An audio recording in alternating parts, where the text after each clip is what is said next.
जय हिंद दोस्तों, आपका स्वागत है डीके राज क्लासेस में। आज हम लोग फिर से आरआरबी ग्रुप डी का प्रीवियस क्वेश्चन कर रहे हैं।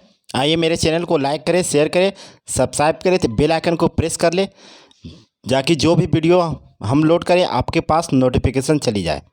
शुरू करते हैं प्रीवियस क्वेश्चन ग्रुप डी का हम लोग। आइए मेरे साथ करिए, आप भी प्रीवियस क्वेश्चन को धुआं करेंगे। ग्रुप डी का एग्ज़ाम बहुत जल्द होगा। पहले एनटीपीसी 7 फेज का एग्ज़ाम होगा, उसके बाद ग्रुप डी का भी एग्ज़ाम बहुत जल्द होगा।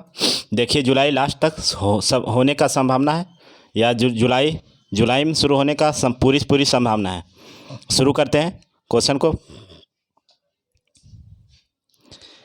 निम्न में से कौन सा कथन गलत है बताइए। तो निम्न में से कौन सा कथन गलत है बताइए। तो इसमें कौन सा कथन गलत है बताइए।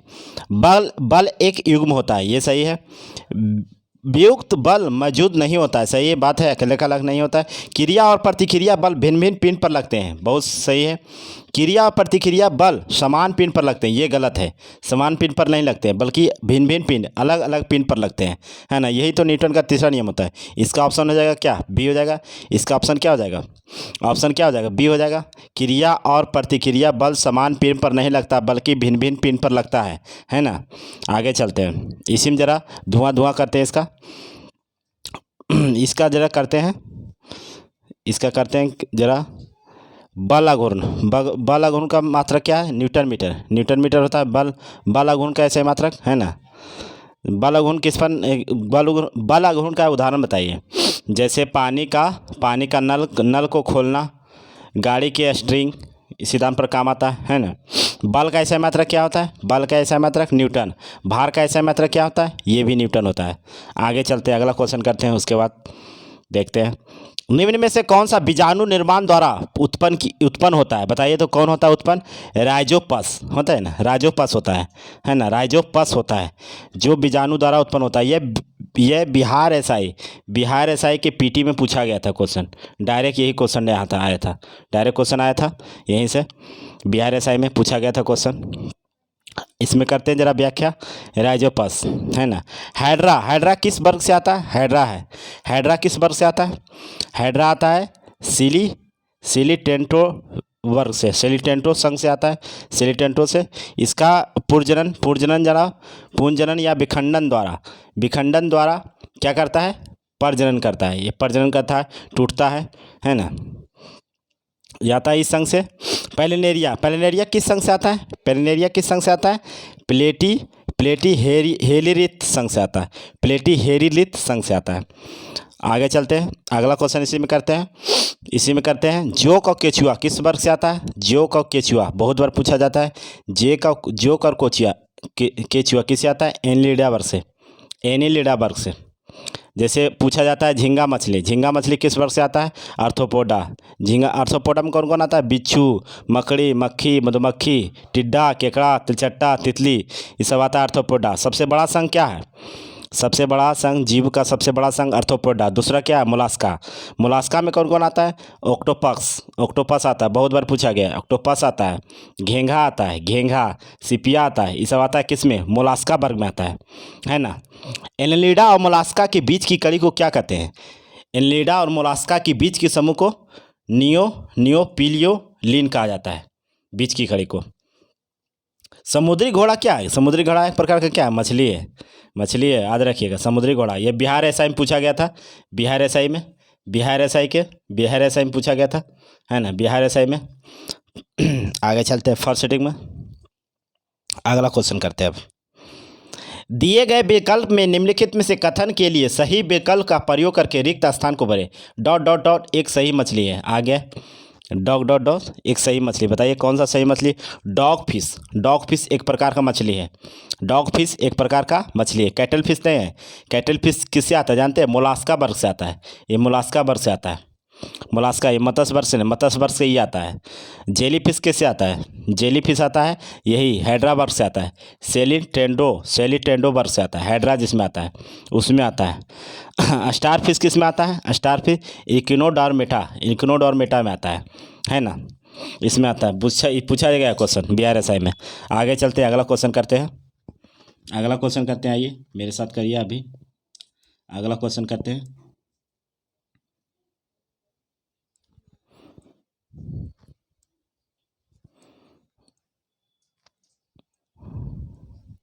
निम्नलिखित में से कौन सा कारक दिए गए गए दर में वस्तु पर कार्यरत उत्प्लवन बल के परिणाम पर निर्भर करता है? बताइए तो उत्प्लवन किस पर निर्भर करता है, ये बताइए। तो हो जाएगा तरल पदार्थ का घनत्व और डूबी गई वस्तु के आयतन पर, है ना, दोनों पर निर्भर करता है। बताइए तो उत्प्लवन का नियम किसने दिया था? उत्प्लवन का नियम किसने दिया था? आर्किमिडीज ने दिए थे। आर्किमिडीज किस देश के थे? एथेंस यूनान के थे। एथेंस यूनान के थे, है ना। देखते हैं इसमें, इसका ज़रा देख लेते हैं, व्याख्या कर लेते हैं ज़रा सा। जब कोई वस्तु दर में डुबाई जाती है तो उस पर जो भार कुछ कमी प्रतीत होता है उसे ही उत्प्लवन बल कहते हैं। उसे ही क्या कहते हैं? उत्प्लवन बल कहते हैं। और जो ऊपर की ओर बल लगता है उसे कहते हैं उच्छेद बल। ऊपर की ओर जो पानी जो डुबाइएगा किसी वस्तु को, तो ऊपर की ओर बल लगता है, उस बल को कहते हैं उच्छेद बल, है ना। किसी वस्तु के आयतन निकाले गए वस्तु के अपेक्षित घनत्व पर निर्भर करता है। जहाज का तैरना ये भी उत्प्लवन नियम पर काम करता है ना, उत्प्लवन के नियम का काम करता है। बर्फ जब तैरता है पानी में तो उसका कितना प्लवन होता है? 1/10 बाहर होता है, अंदर कितना होता है? 9/10 होता है। अपेक्षित घनत्व का ऐसा मात्रक क्या आता है? इसका ऐसा मात्रक अपेक्षित घनत्व का ऐसा मात्रक नहीं होता, यह अनुपात में होता है। इसी के कारण समुद्र में तैरना आसान होता है, यही उत्प्लवन के बल के कारण, क्योंकि घनत्व अधिक होता है। समुद्री जल की पानी का घनत्व अधिक होता है, इसी के कारण। आगे चलते हैं, ये तो करंट हो जाएगा। हार्मोन, हाँ, बहुत अच्छा। निम्न में से कौन सा पादप हार्मोन वृद्धि रोकता है? बताइए तो वृद्धि रोकता है, कौन सा हार्मोन है?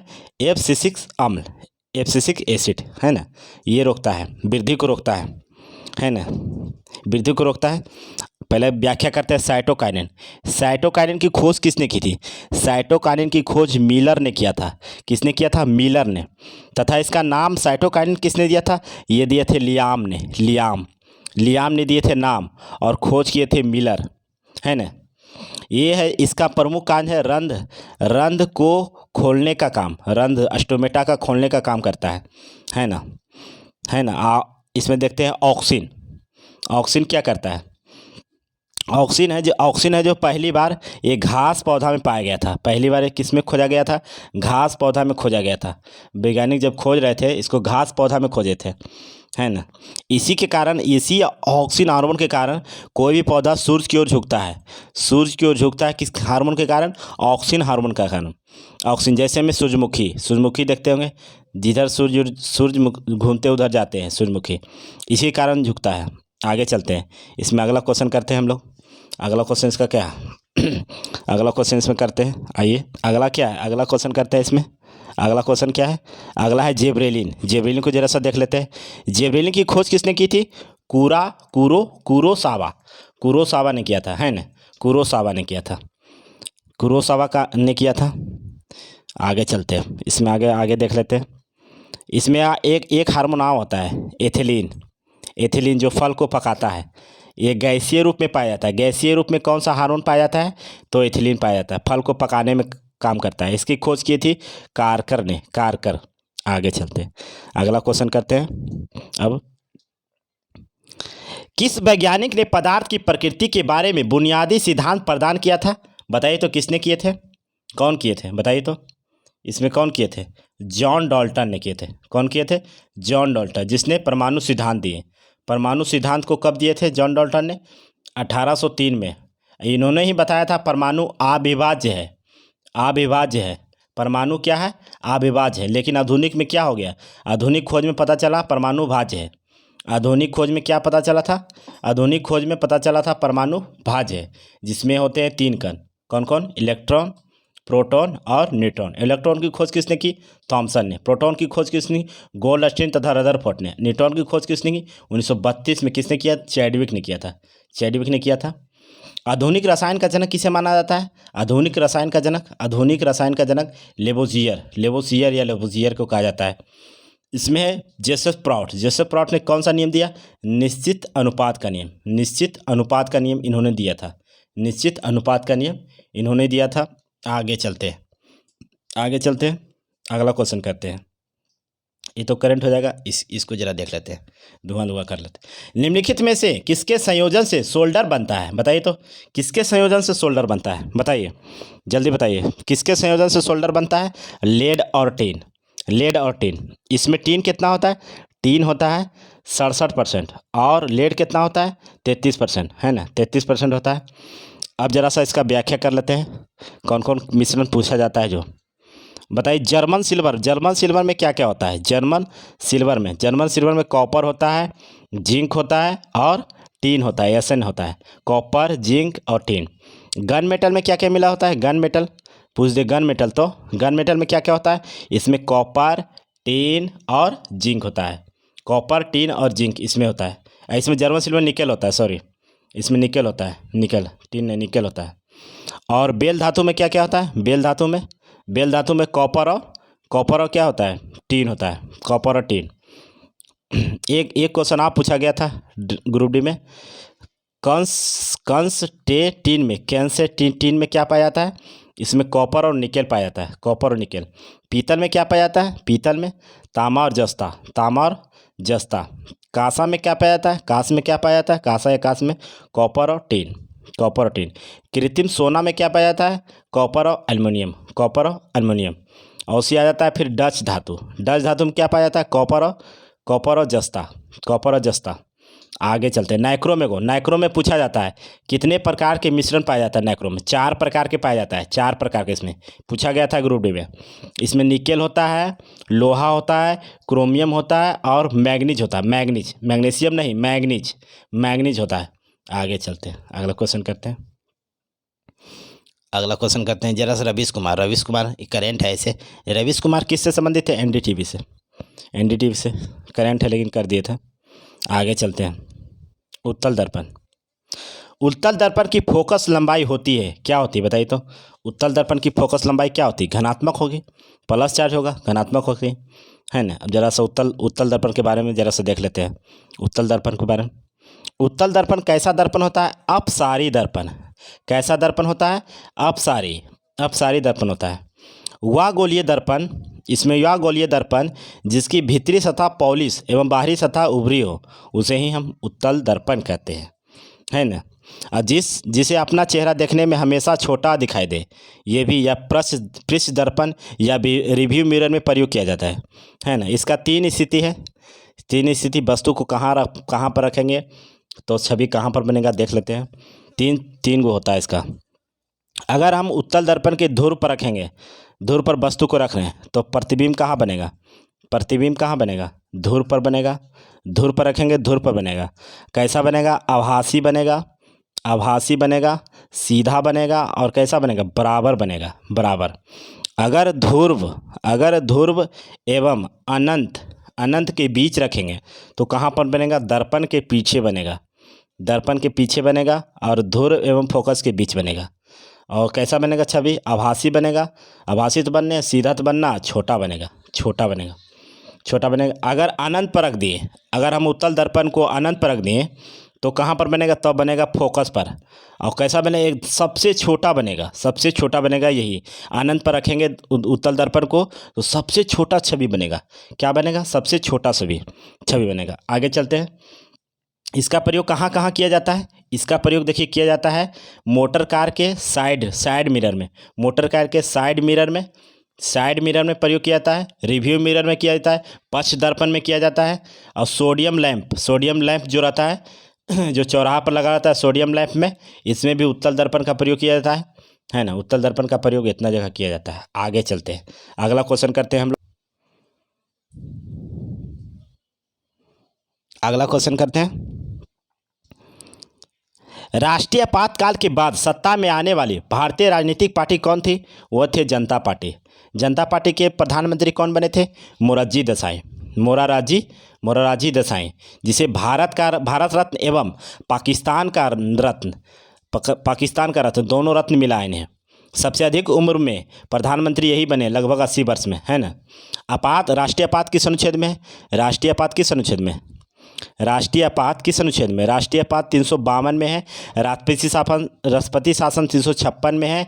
वित्तीय आपात 360 में है। संविधान संशोधन 368 में है ना, इतना याद रखिए। आगे चलते हैं, अगला क्वेश्चन करते हैं।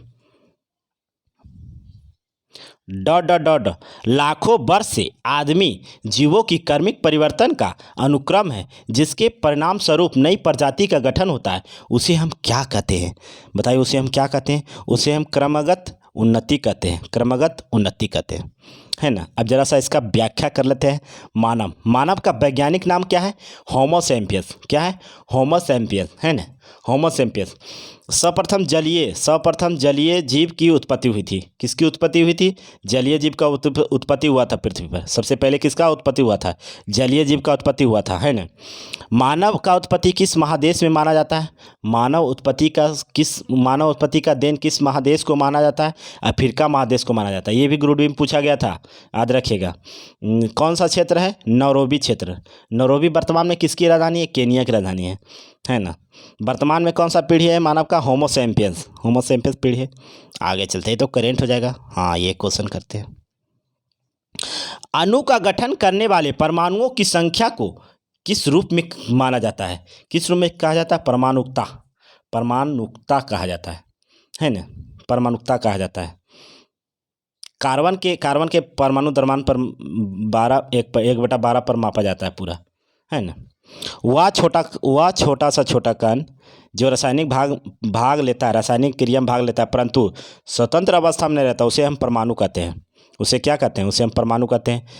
जो स्वतंत्र अवस्था में रहता है लेकिन रासायनिक अभिक्रिया में भाग नहीं लेता, उसे हम अणु कहते हैं। उसे हम क्या कहते हैं? अणु कहते हैं, है ना। अणु कहते हैं संयोजकता जन्म करते हैं, परमाणु द्रव्यमान करते हैं, जन्म करते हैं। क्या है? P plus proton plus neutron बराबर होता है परमाणु द्रव्यमान। ए बराबर ये होता है P प्लस N, है ना, प्रोटॉन प्लस न्यूट्रॉन। संयोजकता किसी भी तत्व का किसी तत्व का क्षमता पता चलता है। आगे चलते हैं, अगला क्वेश्चन करते हैं। दासीग्राम नेशनल पार्क कहाँ स्थित है? दासीग्राम नेशनल पार्क कहाँ स्थित है? जम्मू एंड कश्मीर में है। हेमिस नेशनल पार्क जो भी लद्दाख में चल गया, आपके शासित प्रदेश बना तो लद्दाख में चल गया। जम्मू कश्मीर यूटी कब बना? 31 अक्टूबर 2019 को बना था। वर्तमान में यहाँ के उपराज्यपाल कौन है? मनोज सिन्हा है ना, मनोज सिन्हा है। लद्दाख है यहाँ सलीम अली राष्ट्रीय उद्यान यही है जम्मू कश्मीर में। किश्तवाड़ यही है, किश्तवाड़ राष्ट्रीय उद्यान यही है। किश्तवाड़, गुलमर्ग यही है, नंदनी यही है, नंदनी नेशनल पार्क यही है। आगे चलते हैं, केरल आ गया। केरल का जरा सा देख लेते हैं। केरल में कौन कौन सा राष्ट्रीय उद्यान है? केरल में हो गया कौन कौन? अगस्तमलई है, अगस्तमलई, साइलेंट वैली है, पेरियार है, पेरियार बहुत बार पूछा गया है, इराविकुलम है, मैथी केतना है, मैथी केतना 16 अभ्यारण्य है। सिक्किम में क्या क्या है? सिक्किम में 1-2 है, इंपॉर्टेंट है 1-2 सिक्किम में। कंचनजंगा हो गया और खोंगचोंगमा। उत्तराखंड में कौन कौन है? उत्तराखंड में भी इंपॉर्टेंट है। जिम कॉर्बेट जो सबसे पुरानी राष्ट्रीय उद्यान है, 1936 में स्थापित हुआ था जिम कॉर्बेट राष्ट्रीय उद्यान। यहाँ राजा जी है, फूलों की घाटी है, गंगोत्री है, नंदा देवी है। आगे चलते हैं, अगला क्वेश्चन करते हैं। इतना याद रखिए इसके बारे में, ये तो करेंट हो जाएगा। हाँ, अगला क्वेश्चन करते हैं। अगला आ गया डॉट सर विलियम जोन्स ने एशियाई सोसाइटी ऑफ बंगाल की स्थापना कब किए थे? बताइए तो कब किए थे? इनका स्थापना कब किए थे? बताइए तो कब किए थे? 1784 में किए थे। 1784 में कहाँ किए थे? कलकत्ता में किए थे, है ना, कलकत्ता में किए थे। ये कलकत्ता सुप्रीम कोर्ट के जज भी बने थे, कलकत्ता के सुप्रीम कोर्ट के जज भी बने थे, है ना। आगे चलते हैं, अगला क्वेश्चन करते हैं। ये तो करेंट हो जाएगा। हाँ, ये देख लेते हैं, बहुत अच्छा क्वेश्चन है। डॉट बहुत कमजोर विकसित बच्चे को जन्म देता है। कौन देता है? बहुत कमजोर बच्चे को जन्म कंगारू देता है। आप विकसित बच्चा को जन्म देता है, क्योंकि इस थैली में रखता है ना कुछ दिन। इसे क्या कहते हैं? इसे कहते हैं मर्स्यूपिशियस कंगारू को। कंगारू सबसे अधिक किस देश में पाया जाता है? ऑस्ट्रेलिया में पाया जाता है, एकमात्र देश है ऑस्ट्रेलिया में पाया जाता है कंगारू। ऑस्ट्रेलिया की राजधानी कहाँ है? कैनबरा है, कैनबरा ऑस्ट्रेलिया की राजधानी है ना। ये भी एक सामाजिक प्राणी है। ये भी एक कंगारू जो है समाज में रहता है, सामाजिक प्राणी। जैसे चींटी हो गया, चींटी भी सामाजिक प्राणी, ये भी सामाजिक प्राणी। इसके बच्चे को क्या कहा जाता है? इसके बच्चे को, कंगारू के बच्चे को जॉय कहा जाता है, जॉय। जैसे घोड़ा के बच्चे को टिट्टू, टिड्डा, ये सब कहा जाता है। इसी प्रकार के ये थैली में रखता है, इसलिए विकसित करता है, थैली में रखता है अपने बच्चे को। आगे चलते हैं, अगला क्वेश्चन करते हैं। आइए मेरे साथ अगला क्वेश्चन करिए। 0 डिग्री पर तरल पानी के कण में उसी तापमान पर बर्फ में कणों की तुलना में अधिक ऊर्जा क्यों होती है? बताइए तो क्यों होती है अधिक ऊर्जा, क्यों होती है? चूंकि बर्फ से तरल पानी के रूपांतरण की प्रक्रिया के दौरान बर्फ के कण उष्मा ऊर्जा को अवशोषित कर लेता है ना। ऑप्शन सी हो जाएगा, अवशोषित कर लेता है। जल का विशिष्ट ऊष्मा कितना होता है? जल का विशिष्ट ऊष्मा 42 होता है। अब बर्फ का कितना होता है? 21 होता है। ये सब याद रखिए, बहुत इंपॉर्टेंट है, याद रखिए। 1 जूल बराबर कितना कैलोरी होता है? 1 जूल बराबर 0.24 कैलोरी होता है। 1 किलो कैलोरी में 81 जूल होता है ना, याद रखिएगा। सूत्र होता है ये केल्विन तेल्विन का सूत्र जो होता है, याद रखिए। C-0/100 और क्या होता है? F-32/180, फिर R-0/80, फिर क्या होता है? K-273/100। अगर हम सेल्सियस को केल्विन में बदल रहे हैं, सेल्सियस को केल्विन बदलेंगे तो क्या करेंगे? 273 जोड़ देंगे। बहुत बार पूछा गया ग्रुप डी में, याद रखिएगा। सेल्सियस से केल्विन में जाएंगे तो 273 जोड़ेंगे, और केल्विन से सेल्सियस में जाएंगे तो 273 घटाएंगे, है ना। 273 क्या करेंगे? माइनस करेंगे, इसमें प्लस करेंगे, याद रखिएगा। बहुत बार पूछा गया है क्वेश्चन। आगे जरा सा देख लेते हैं इसी के बारे में। उष्मा आइए गया तो देख लेते हैं इसके बारे में देख लेते हैं। किस पैमाने पर फ़ारेनहाइट और सेल्सियस का मान समान होता है? -40 डिग्री पर। अगर जो पूछ ले किस पैमाने पर फ़ारेनहाइट एवं रोमन का मान सेम होता है तो कितना हो जाएगा? तो -25.6 हो जाता है।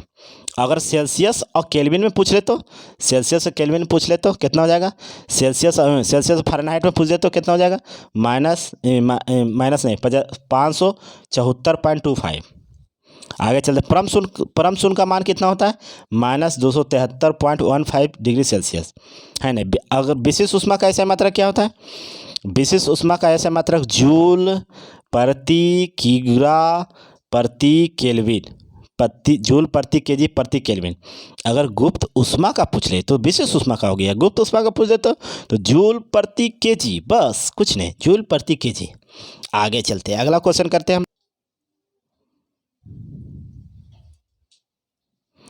ध्वनि हवा के माध्यम में चलती है और हमारे कानों तक पहुंचकर हमें प्रदान करती है। क्या प्रदान करेगी? ध्वनि का संवेदना प्रदान करेगी, है ना। ध्वनि के बारे में जरा सा देख लेते हैं ना, ध्वनि के बारे में जरा सा पढ़ लेते हैं। ध्वनि कैसा तरंग है? अनुदैर्घ्य तरंग है, अनुदैर्घ्य। प्रकाश क्या है? अनुप्रस्थ। ध्वनि कैसे उत्पन्न होता है? किसी भी वस्तु के कंपन से ध्वनि उत्पन्न होता है। ये ग्रुप डी में पूछा गया था, बहुत बार पूछा गया है। ध्वनि किसी वस्तु के कंपन करने से ही ध्वनि उत्पन्न होता है, ये पूछा गया है, बहुत बार पूछा गया है। ध्वनि के संचरण के लिए माध्यम आवश्यक है। ध्वनि के संचरण के लिए क्या? माध्यम एकदम आवश्यक है। अगर ध्वनि पर वायु दाब का प्रभाव पड़ता है कि नहीं? वायु दाब का प्रभाव पड़ता है कि नहीं? नहीं पड़ता है। बहुत बार पूछा गया है, बहुत बार याद रखिए। अगर वायु में 1 डिग्री तापमान पर ताप बढ़ता है तो कितना ध्वनि की चाल बढ़ती है? 0.61 मीटर पर सेकेंड बढ़ता है ना। तारा तो प्रबलता गुणता क्या है? ध्वनि का लक्षण है, ही सब, ठीक है। प्रतिध्वनि सुनने के लिए श्रोता एवं श्रोता के बीच कितना होना चाहिए? 16.6 मीटर या फिर 17 या फिर 56 फीट हो जाएगा, बहुत बार पूछा गया है। सूक्ष्म ध्वनि में कितना चाल होता है? सूक्ष्म ध्वनि में 332 होता है। हाइड्रोजन में कितना होता है? 1269। जल में कितना होता है? 1450। अमोनियम में कितना होता है? 6420। ये सब याद रखिए, बहुत इंपॉर्टेंट क्वेश्चन है सब। आगे चलते हैं, अगला क्वेश्चन करते हैं। ध्वनि के बारे में जरा सा देख लेते हैं। आप अगला क्वेश्चन पढ़ते हैं। डॉट डॉट डॉट टमाटर में मौजूद होता है, कौन सा अम्ल होता है? ऑक्जेलिक अम्ल होता है।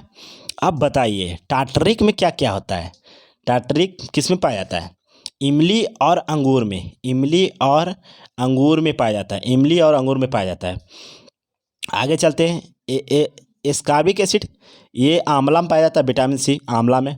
एसिटिक अम्ल किस में पाया जाता है? एसिटिक अम्ल सिरका में। चाय में कौन सा अम्ल पाया जाता है? टैनिक अम्ल। दही में कौन सा अम्ल? लैक्टिक अम्ल। अम्लीय पित्त में एसियल अम्ल। सेव एवं केला में मौलिक अम्ल या मैलिक अम्ल। सोडा वाटर में कार्बोनिक अम्ल। आगे चलते हैं, अगला क्वेश्चन करते हैं। फिर आ गया क्वेश्चन वही एक चींटी डंक में कौन सा अम्ल पाया था? मेथनोइक या फॉर्मिकम, जो भी रहे मार के निकलना है। मेथनोइक नहीं रह गया तो फॉर्मिक, फॉर्मिक नहीं रहेगा तो मेथनोइक, दोनों एक ही चीज़ है।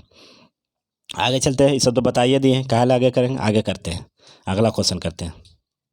एशियाई खेल का आयोजन करने का सुझाव सबसे पहले किया गया था, किसमें किया गया था बताइए तो, किसमें किया गया था, इसमें बताइए तो किसमें किया गया था? 1947 के एशियाई सम्मेलन में, है ना। पहला एशियाई खेल कब हुआ था? 1951 में दिल्ली में हुआ था। 2018 का एशियाई खेल कहाँ हुआ? जकार्ता में। 2022 का एशियाई खेल कहाँ होगा? चीन में। इतना याद रखिए, इससे ज़्यादा इंपॉर्टेंट है ना। करेंट हो गया, ये करते हैं। इकाई समय में किसी वस्तु द्वारा तय की गई दूरी को क्या कहते हैं? क्या कहते हैं बताइए, क्या कहते हैं? इकाई क्या कहते हैं? औसत गति। औसत गति जरा देख लेते हैं। दूरी, दूरी आया, दूरी दूरी दूरी देख लेते हैं। किसी समय में गतिशील वस्तु द्वारा तय की गई कुल लंबाई को दूरी कहते हैं। कुल लंबाई को दूरी, दूरी कौन सी राशि है? अदिश राशि है। अब विस्थापन क्या होता है? विस्थापन वह गतिशील वस्तु जिसका अंतिम वेग एवं शुरुआती वेग के जो बीच में होता है जो समय, उसी को हम कहते हैं विस्थापन, है ना। वेग बराबर क्या होता है? वेग बराबर विस्थापन बटा समय, एस बटा टी होता है ना। औसत चाल बराबर क्या होता है? तय की गई दूरी बटा कुल समय, तय की गई दूरी बटा कुल समय। औसत वेग बराबर तय की गई दूरी बटा कुल समय। आगे चलते हैं, इतना तो हम लोग कर लिए, आगे चलते हैं। इनमें से कौन सी धातु का उपयोग विद्युत तार बनाने में किया जाता है? क्या हो जाएगा? तांबा। तांबा सबसे अधिक बार उपयोग किया जाता है।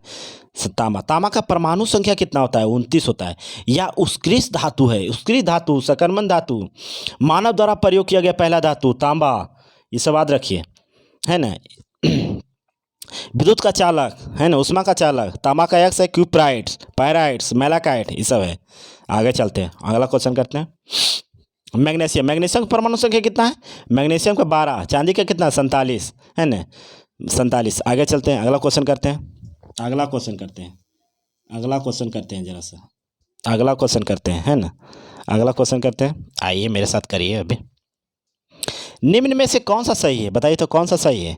क्या हो जाएगा सही इसमें? बताइए तो कौन सा सही हो जाएगा? इसका हो जाएगा डी। एक लिफ्ट में वस्तु का वजन नीचे की ओर घट जाता है जबकि इसका द्रव्यमान समान रहता है। बात सही है, बिल्कुल सही है। इसमें ज़रा सा देख लेते हैं। अगर त्वरण के साथ ऊपर जा रहा है तो बढ़ जाएगा, त्वरण के साथ नीचे आ रहा है तो घट जाएगा।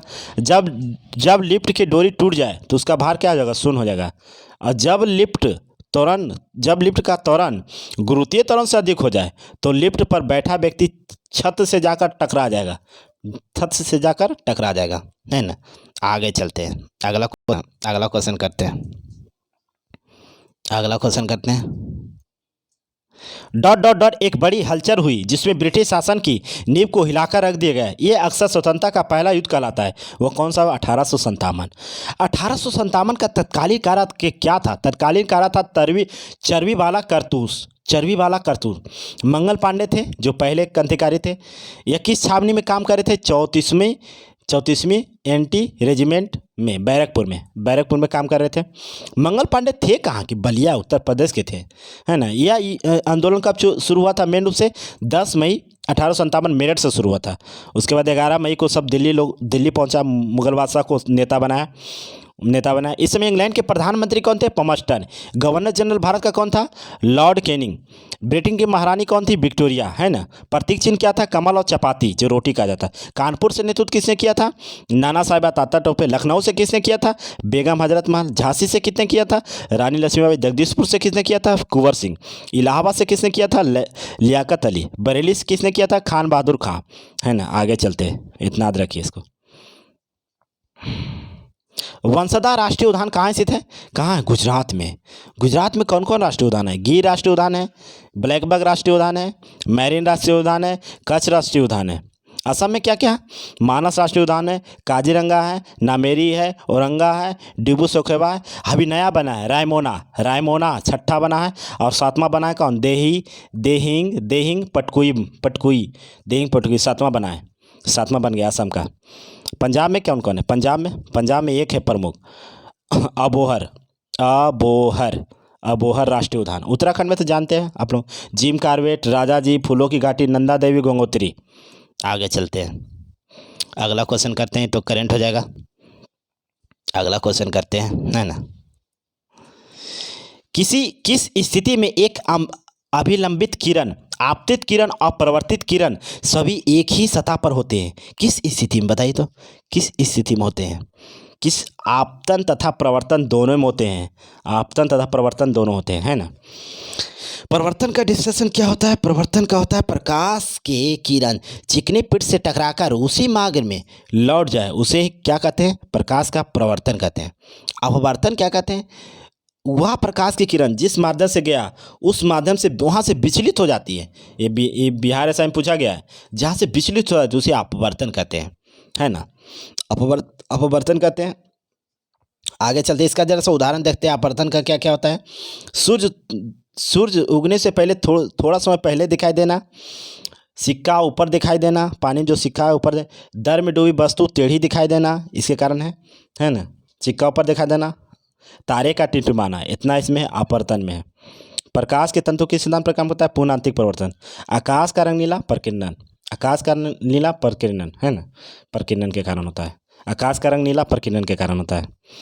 और सूर्य का लालिमा प्रकीर्णन के कारण होता है। आगे चलते हैं, लास्ट क्वेश्चन है। आधुनिक आवर्त सारणी के समूह में नाम बताइए जिनमें सभी गैस हैं, सभी गैस है, बताइए कौन है? 18वां समूह, शून्य समूह, निष्क्रिय गैस की संख्या कितनी है? 6 है। अक्रिय गैस की संख्या कितनी है? 6 है ना, 6 है। कौन कौन है? जैसे हीलियम हो गया, नियॉन हो गया, आर्गन हो गया, क्रिप्टॉन हो गया, जेनॉन हो गया, रेडॉन हो गया। कौन सा वायुमंडल में नहीं पाया जाता? रेडॉन। सबसे अधिक अक्रिय गैस वायुमंडल में पाया जाता है जो आर्गन है, 0.93%, है ना। आगे चलते, कौन सा अक्रिय गैस का प्रयोग कैंसर रोगी में किया जाता है? रेडॉन का प्रयोग किया जाता है ना, रेडॉन का प्रयोग किया जाता है। आगे चलते हैं, अगला क्वेश्चन करते हैं। थैंक्स, ख़त्म हो गया। थैंक्स। मेरे चैनल को लाइक करें, शेयर करें, सब्सक्राइब करें, बेल आइकन को प्रेस कर ले। ऐसे ही वीडियो आपके लिए लाते रहेंगे, पूरा डिटेल से कराते रहेंगे। बहुत अच्छा कंटेंट लाते रहेंगे आपके लिए। मेरे चैनल को लाइक करें, शेयर करें, सब्सक्राइब करें और आगे बढ़ाएं। ऐसे ही कंटेंट आपके लिए लाते रहेंगे। थैंक्स।